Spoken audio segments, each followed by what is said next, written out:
Hello developers, welcome back to my channel Codis with Anu.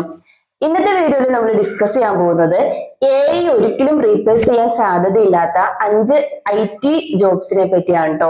അതായത് ഇപ്പൊ കുറെ കാലങ്ങളായിട്ട് എല്ലാവരും ചോദിച്ചു വരുന്ന ക്വസ്റ്റ്യൻസ് അല്ലെങ്കിൽ എല്ലാവരുടെ ഇടയിലുള്ള ഡിസ്കഷൻ ആണ്. AI ഇങ്ങനെ ഓരോ ദിവസവും ഡേ ബൈ ഡേ അതൊരു പുതിയ എവല്യൂഷൻ ആയിക്കൊണ്ടിരിക്കുകയാണ്. പുതിയ പുതിയ പാറ്റേൺ സ്റ്റഡി ആണെങ്കിലും പ്രോജക്ട്സ് ആണെങ്കിലും ഒക്കെ കൊണ്ടുവരുന്നുണ്ട്. സോ നമ്മുടെ ജോബിനെ ഗ്രാജുവലി ഇത് റീപ്ലേസ് ചെയ്യുമെന്ന് എസ്പെഷ്യലി ഡെവലപ്പേഴ്സിന്റെ ഇടയിലൊക്കെ ഒരു സ്ട്രോങ് ആയിട്ട് തന്നെയുള്ള ഒരു ടോക്കിംഗ് ഇതിനെ പറ്റി ഉണ്ട് കേട്ടോ. സോ നമ്മൾ ഇന്നത്തെ വീഡിയോയിൽ ഡിസ്കസ് ചെയ്യാൻ പോകുന്നത് എത്ര ഇവാലുവേഷൻ വന്നാലും ഇതുവരെയുള്ള നമ്മുടെ ഒരു ഇതനുസരിച്ചിട്ട് ഒരിക്കലും ഈ പറയുന്ന ജോബുകൾ IT ഇൻഡസ്ട്രിയിൽ റീപ്ലേസ് ചെയ്യാൻ പോകുന്നില്ല. ഇത് കൂടുതലും ഡിസിഷൻ മേക്കിംഗ് റിലേറ്റഡ് ആയിട്ടുള്ള ജോബുകളാണ് കേട്ടോ. എനിക്ക് തോന്നിയിട്ടുണ്ട് അതിപ്പം IT ഇൻഡസ്ട്രിയിൽ നിന്നല്ല ഏതൊരു ഇൻഡസ്ട്രിയിലാണെങ്കിലും ഡിസിഷൻ മേക്കിംഗ് പൊസിഷൻസിനെ AI റീപ്ലേസ് ചെയ്യാനുള്ള സാധ്യത വളരെ കുറവാണ്. ഒപ്പം നമുക്ക് ഓരോ ജോബ് റോളായിട്ട് നോക്കാം.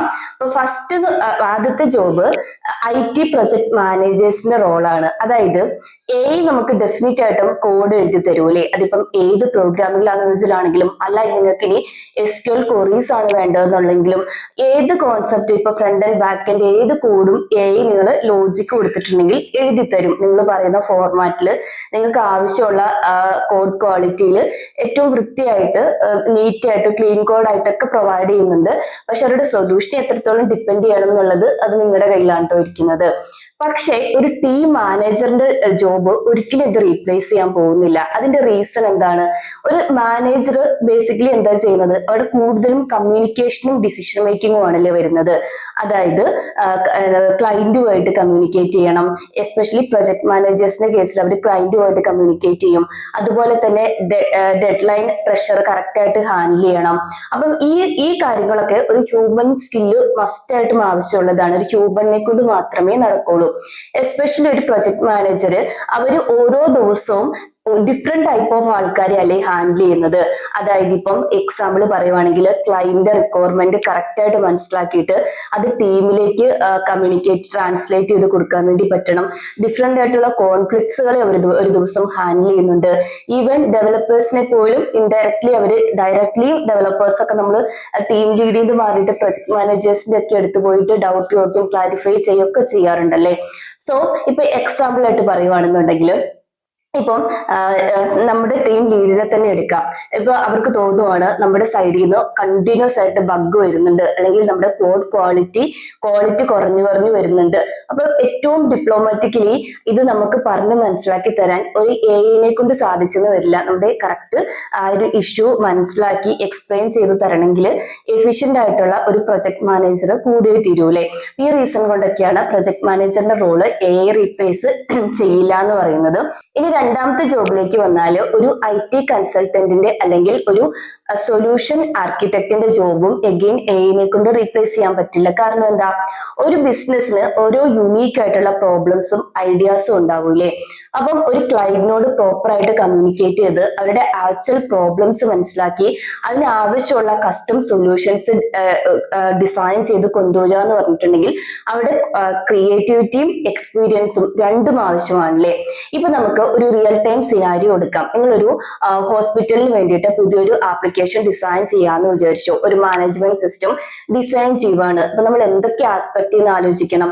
ഡോക്ടേഴ്സിന്റെ വർക്ക് ഫ്ലോ, പേഷ്യൻസിന്റെ പ്രൈവസി, എമർജൻസി സിറ്റുവേഷൻസിനെ ഹാൻഡിൽ ചെയ്യുന്ന രീതി, ഇതെല്ലാം കൺസിഡർ ചെയ്തിട്ട് അപ്പൊ ഇതുപോലെ കോംപ്ലക്സ് ആയിട്ടുള്ള ഫാക്ടേഴ്സ് വരുന്ന സമയത്ത് ഒരു ഹ്യൂമൻ എടുക്കുന്നത്രയും അക്യുറേറ്റ് ആയിട്ടുള്ള ഡിസിഷനും സൊല്യൂഷൻസും AI കൊണ്ട് ചെയ്യാൻ പറ്റില്ല. AI തരുന്ന സജഷൻസ് പലപ്പോഴും സിമ്പിൾ കാര്യങ്ങളിൽ തരുന്ന സജഷൻ പോലും പലപ്പോഴും ഫ്ലോപ്പായി പോകുന്നതും, അല്ലെങ്കിൽ ഇപ്പൊ ഒരു കമ്മ്യൂണിക്കേഷൻ നമ്മളിപ്പോ ഒരു സിമ്പിൾ ആയിട്ട് ഒരു ഒപ്റ്റിമൈസേഷൻ സ്ട്രാറ്റജി ചോദിച്ചാൽ അവരൊരു സൊല്യൂഷൻ തരും, അത് വർക്ക് ആവുന്നില്ല എന്ന് പറയുമ്പോൾ വേറൊരു സൊല്യൂഷൻ തരും, പിന്നെയും വർക്ക് ആവുന്നില്ല എന്ന് പറയുമ്പോൾ ചിലപ്പം ആദ്യം തരുന്ന സൊല്യൂഷൻ പിന്നെ റിപ്പീറ്റ് ആയിട്ട് തരും. ഇത് നിങ്ങൾക്ക് തന്നെ ഡേ ടു ഡേ ലൈഫിൽ നിങ്ങൾക്ക് എക്സ്പീരിയൻസ് ചെയ്തിട്ടുണ്ടാവും. ഒപ്റ്റിമൈസേഷൻ ഒക്കെ ചെയ്യുന്നവര് ഡെഫിനറ്റ് ആയിട്ടും ഞാൻ ഈ പറഞ്ഞ ഒരു സിനാരിയോ കൂടെ പോയിട്ടുണ്ടാവും അല്ലെ. ഇനി മൂന്നാമത്തെ ജോബ് ഡെവോപ്സ് എഞ്ചിനീയേഴ്സിന്റെ ജോബ്, എസ്പെഷ്യലി സൈറ്റ് റിലയബിലിറ്റി എഞ്ചിനീയേഴ്സിന്റെ ജോബാണ്. അതായത് ഇപ്പം നമുക്ക് ഒരു എക്സാമ്പിൾ എടുക്കാം. നിങ്ങളുടെ ഒരു വെളുപ്പിന് 3 മണി ആയപ്പോൾ നിങ്ങളുടെ പ്രൊഡക്ഷൻ സെർവർ ഡൗൺ ആയി. അപ്പം എഐക്ക് മാക്സിമം എന്ത് ചെയ്യാൻ വേണ്ടി പറ്റും, അതിന് നോട്ടിഫിക്കേഷൻസ് അല്ലെങ്കിൽ അലേർട്സ് തരാൻ വേണ്ടി പറ്റും, സെൻഡ് ചെയ്യാം. പക്ഷേ അതിന് റിയൽ ഇഷ്യൂ സിനാരിയോ കണ്ടുപിടിച്ച് അതിന് ഫ്യൂച്ചറിലേക്ക് വരാതെ ഈ ഒരു ഇഷ്യൂ റിപ്പീറ്റ് ചെയ്യാത്ത പോലെ പ്രോപ്പർ ആയിട്ടുള്ള ഒരു റിയൽ സൊല്യൂഷൻ കണ്ടുപിടിക്കാൻ വേണ്ടിയിട്ട് എഗെയിൻ ഒരു ഹ്യൂമൻ ബ്രെയിനിന്റെ ആവശ്യമുണ്ട്. ഇപ്പം ഡെവോപ്സ് അവരുടെ എഞ്ചിനീയേഴ്സ് അവരുടെ ഡേ ടു ഡേ ലൈഫിൽ എന്തൊക്കെയാണ് മെയിൻ ആയിട്ട് ചെയ്യുന്നത്, അവർ ഏറ്റവും ക്രിട്ടിക്കൽ ആയിട്ടുള്ള സിറ്റുവേഷൻസിൽ ഏറ്റവും ക്വിക്ക് ആയിട്ടുള്ള അക്യുറേറ്റ് ആയിട്ടുള്ള ഡിസിഷൻ എടുക്കുന്നതും അതുപോലെ തന്നെ മൾട്ടിപ്പിൾ സിസ്റ്റംസിനെ ഇന്റർ കണക്ട് ചെയ്യുമ്പോൾ ഈ ഒരു കമ്മ്യൂണിക്കേഷനും ഇന്റർ കണക്ഷനും അത് ഈ ഒക്കെ ചെയ്യുന്നത് അവരാണല്ലേ. എസ്പെഷ്യലി അവരെടുക്കുന്ന സൊല്യൂഷൻസിൽ ബിസിനസിനെ എത്രത്തോളം ഇമ്പാക്ട് ചെയ്യും ആ ഒരു കാൽക്കുലേഷനും കൂടെ മനസ്സിൽ വെച്ചിട്ട് വേണം അവരുടെ ഡിസിഷൻ എടുക്കാൻ വേണ്ടിയിട്ട്. അപ്പം ഇത് മാത്രമല്ല, ഇനി നമ്മളൊരു ടെക്നിക്കൽ ആസ്പെക്റ്റീവ് ചിന്തിച്ചിട്ടുണ്ടെങ്കിൽ എസ്പെഷ്യലി അവരുടെ ടെക്നിക്കൽ പാർട്ടിൽ ഇപ്പോൾ ഡിഫറെന്റ് ആയിട്ടുള്ള ക്ലൗഡ് പ്ലാറ്റ്ഫോംസ് വരുന്നുണ്ടാവും. ചിലർ AWS ആയിരിക്കും, ചിലർ അഷ്യൂർ ആയിരിക്കും, ഗൂഗിൾ ക്ലൗഡ്സ് ആയിരിക്കും, കമ്പൈൻ ചെയ്ത് ഹൈബ്രിഡ് സിസ്റ്റം യൂസ് ചെയ്യുന്നുണ്ടാവും, ലെഗസി സിസ്റ്റംസ് സ്റ്റിൽ യൂസ് ചെയ്യുന്നവരുണ്ടാവും, വെൻഡർ റിലേഷൻഷിപ്സ്, ഇതെല്ലാം ഹാൻഡിൽ ചെയ്യണമെന്നുണ്ടെങ്കിൽ എക്സ്പീരിയൻസും അതുപോലെ തന്നെ ക്രിയേറ്റീവ് ആയിട്ടുള്ള ഇതുപോലുള്ള എഞ്ചിനീയേഴ്സിനെ മസ്റ്റ് ആയിട്ട് വേണം. അവരെ എഗെയിൻ അവർക്ക് എന്ത് ചെയ്യാൻ വേണ്ടി പറ്റും, ഇതുപോലെ ഡിസിഷൻ എടുക്കുന്ന സമയത്ത് AI അവരുടെ ജോബിന്റെ പാർട്ടായിട്ട് യൂസ് ചെയ്യാം എന്നതിനപ്പുറത്തേക്ക് ഒരു AI കൊണ്ട് എന്ത് ചെയ്യാൻ വേണ്ടി പറ്റില്ല, ഈ ഒരു സൊല്യൂഷൻ എടുക്കാൻ വേണ്ടി പറ്റില്ല. ഇനി നമ്മൾ നാലാമത്തെ ജോബിലേക്ക് വന്നിട്ടുണ്ടെങ്കിൽ ഒരു IT സെക്യൂരിറ്റി സ്പെഷ്യലിസ്റ്റ് അല്ലെങ്കിൽ ഒരു എത്തിക്കൽ ഹാക്കറിന്റെ ജോബ്. അതായത് ഇതിന്റെ കാരണം എന്താണെന്ന് വെച്ചിട്ടുണ്ടെങ്കിൽ നമുക്കറിയാം AI ഒരു അൽഗോരിതാണ്, അല്ലെങ്കിൽ ഞാൻ പ്രീവിയസ് വീഡിയോയിലൊക്കെ പറഞ്ഞിട്ടുള്ള പോലെ എങ്ങനെയാണോ LLM-നെ ട്രെയിൻ ചെയ്തെടുക്കുന്നത്, അതായത് ഡാറ്റാസ് പ്രൊവൈഡ് ചെയ്തിട്ട് അവരൊരു പാറ്റേൺ ലേണിംഗ് ഒക്കെ കഴിഞ്ഞിട്ടാണ് ഓരോ പ്രഡിക്ഷൻസ് ആണല്ലോ ബേസിക്കലി ഒരു AI ചെയ്യുന്നത്. പക്ഷെ ഒരു ഹാക്കേഴ്സിന്റെ പ്രത്യേകത എന്താ, അവർ ഓരോ ദിവസവും പുതിയ പുതിയ ട്രിക്സും മെത്തേഡ്സും ഫൈൻഡ് ഔട്ട് ചെയ്യുന്നതും അത് കണ്ടുപിടിച്ചുകൊണ്ട് വരുന്നവരാണല്ലേ. അപ്പൊ ഒരു സെക്യൂരിറ്റി സ്പെഷ്യലിസ്റ്റിനെ കൊണ്ട് മാത്രമേ ഇതിന് എഗനസ്റ്റ് ആയിട്ട് ക്രിട്ടിക്കൽ തിങ്ക് ചെയ്യാനും പുതിയൊരു ഇഷ്യൂ വരുന്ന സമയത്ത്, ഒരു സെക്യൂരിറ്റി ബ്രീച്ച് വരുന്ന സമയത്ത് അതിന്റെ സൈക്കോളജിയും അതിന്റെ പുറകിലുള്ള ഹ്യൂമൻ ബിഹേവിയർ ഒക്കെ പ്രോപ്പർ ആയിട്ട് അണ്ടർസ്റ്റാൻഡ് ചെയ്തിട്ട് ഇനി ഒരു ഇഷ്യൂ വരാതിരിക്കാനും ഇതിന് പോസിബിൾ ആയിട്ട് ഇതിന്റെ കൂടെ വരാൻ സാധ്യതയുള്ള ഇഷ്യൂസ് ഒക്കെ ഫൈൻഡ് ചെയ്ത് അതിന്റെ സൊല്യൂഷൻ ഇംപ്ലിമെന്റ് ചെയ്യാൻ പറ്റുള്ളൂ. AIക്ക് ഡെഫിനറ്റ് ആയിട്ടും ഇത് ഇമ്പോസിബിൾ ആണ്. ഇപ്പൊ ഏറ്റവും വലിയ എക്സാമ്പിൾ ആണ് 2023 ChatGPT തന്നെ മൾട്ടിപ്പിൾ സെക്യൂരിറ്റി ബ്രീച്ചസ് എക്സ്പീരിയൻസ് ചെയ്തിട്ടുണ്ടായിരുന്നു. അപ്പം AI-നെ തന്നെ സെക്യൂർ ആയിട്ട് ഹാൻഡിൽ ചെയ്യാൻ ഒരു ഹ്യൂമൻ വേണം അല്ലേ. ഇനി നമ്മൾ ഡെവലപ്പേഴ്സിന്റെ കേസ് ഒരു സ്പെഷ്യൽ കേസായിട്ട് ഞാൻ പറയാം. ഒരുപാട് പ്രാവശ്യം ഞാനത് പറഞ്ഞിട്ടുള്ളതുമാണ്, അതുകൊണ്ടാണ് ഞാൻ ഒരു ആറാമത്തെ കാറ്റഗറി ആയിട്ട് പറയാത്തത്.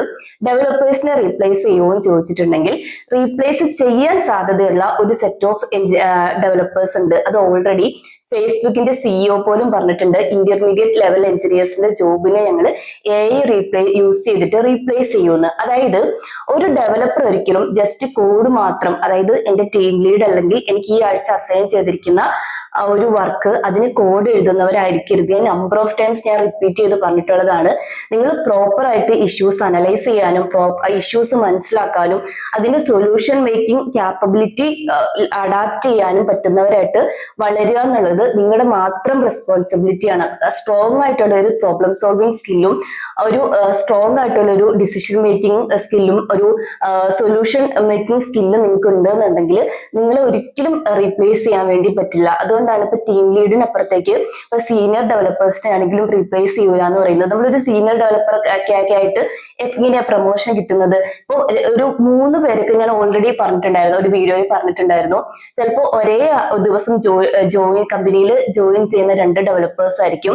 ഒരു 2-3 വർഷമൊക്കെ കഴിഞ്ഞിട്ട് അവരുടെ ഒരു വർക്കിംഗ് കണ്ടീഷൻ ചെക്ക് ചെയ്തിട്ടുണ്ടെങ്കിൽ ഒരാൾക്ക് പ്രൊമോഷൻ കിട്ടി ഒരു സീനിയർ ലെവലിലൊക്കെ ആയിട്ടുണ്ടാവും, ഈവൻ ഒരു 2-3 ഇയേഴ്സ് കൊണ്ട് തന്നെ.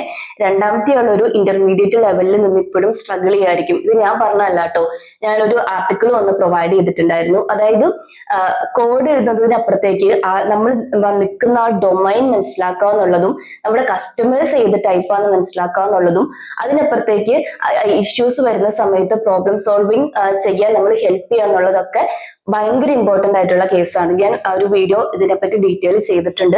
ഞാൻ ഡിസ്ക്രിപ്ഷൻ ബോക്സിൽ ലിങ്ക് കൊടുത്തേക്കാം, ആവശ്യമുള്ളവരൊന്ന് ചെക്ക് ചെയ്ത് നോക്കുക കേട്ടോ. നിങ്ങൾക്ക് ഡെഫിനറ്റ് ആയിട്ടും ഹെൽപ്ഫുൾ ആവും.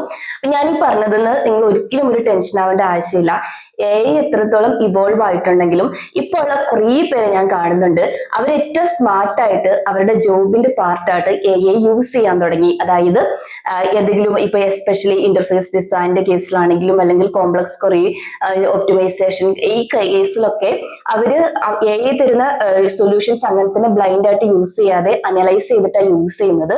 പക്ഷെ ഇപ്പോ ഒരു മണിക്കൂർ കൊണ്ട് ചെയ്ത് തീർക്കുന്ന ജോലി അവര് എയും കൂടെ അവരുടെ ജോബിന്റെ പാർട്ടായിട്ട് ഇൻകോർപ്പറേറ്റ് ചെയ്തിട്ട് ചിലപ്പോൾ ഒരു ഹാഫ് ആൻ അവറിൽ കംപ്ലീറ്റ് ചെയ്യും. അപ്പം നിങ്ങൾ പഠിക്കേണ്ടത് എങ്ങനെയാണെന്ന് വെച്ചിട്ടുണ്ടെങ്കിൽ എഐനെ നമ്മുടെ ജോബിന്റെ പാർട്ടായിട്ട് യൂസ് ചെയ്യുക. ഏറ്റവും എവിഡന്റ് ഏറ്റവും ക്ലവർ ആയിട്ട് എങ്ങനെ എ യൂസ് ചെയ്യാൻ നോക്കുക. ഏറ്റവും